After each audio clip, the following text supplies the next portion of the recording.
1965 తెలుగు సాహిత్య లోకం నిశ్శబ్దంగా ఉన్న రోజులవి.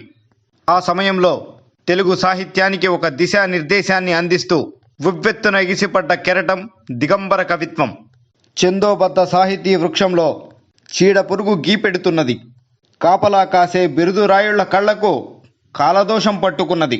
ఇక ఈ మాను విస్తరించదు, మళ్లీ వసంతాన్ని చూడదు, వచ్చే గ్రీష్మానికి పుచ్చై రాలిపోతుంది అంటూ వచన కవిత్వాన్ని ముందుకు తీసుకువచ్చిన బద్దం భాస్కర్ రెడ్డి దిగంబర కవులలో ఒకరు. కులాన్ని సూచించే పేరు వద్దని తీర్మానించుకొని చెరబండ రాజుగా మారారు.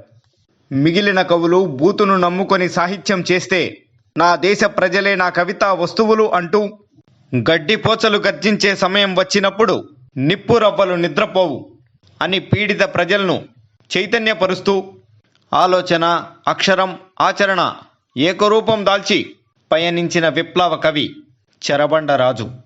1944 అప్పటి నల్గొండ, ఇప్పటి మేడ్చల్ జిల్లా అంకుశాపురంలో ఓ పేద రైతు కుటుంబంలో పుట్టారు.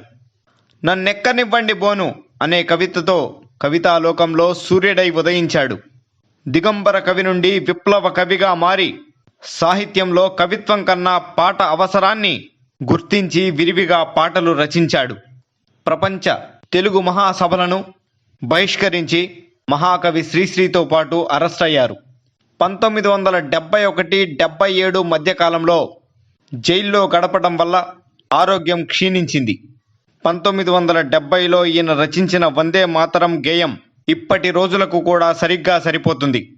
ఓ నా ప్రియమైన మాతృదేశమా, తల్లివి తండ్రివి దైవానివి నువ్వేనమ్మా, దుండగులతో పక్క మీద కులుకుతున్న శీలం నీది, అంతర్జాతీయ విపణిలో అంగాంగం తాకట్టు పెట్టిన అందం నీది, సంపన్నుల చేతుల్లో మైమరిచి నిద్రిస్తున్న యవ్వనం నీది, ఊసినా దుమ్మెత్తి పోసినా చలనం లేని మైకం నీది, కోతకొచ్చిన చేనులో కలుగులు తవ్వుతున్న ఎలుకల్ని పందికొక్కుల్ని భరిస్తూ నిలుచున్న భారతీవమ్మ, నోటికందని సస్యశ్యామల సీమవమ్మ, వందే మాతరం వందే మాతరం, వంటి మీద గుడ్డలతో జెండాలు కుట్టించి వివస్త్రవై ఊరేగుతున్న దైన్యం నీది, అప్పు తెచ్చి లేపిన మిద్దెల్లో కాలుగాలిన పిల్లిలా తిరుగుతున్న దీనత్వం నీది, ఎండిన స్తనాల మీదకు ఎగబడ్డ బిడ్డల్ని ఓదార్చలేని శోకం నీది, ఆకలికి ఎండి మాడి ఎరువు సొమ్ములతో వీధిన పడ్డ సింగారం నీది.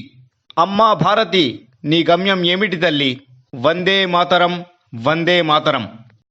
అనారోగ్యం బాధితుణ్ణే, అయితేనేం యోధుణ్ణి, పోరాటం డైరెక్షన్, పాట నాకు ఆక్సిజన్ అంటూ కలవరిస్తూ పలవరిస్తూ 1982లో బ్రెయిన్ ట్యూమర్తో కన్నుమూసిన చెరబండ రాజు నిబద్ధతకు మరో పేరు.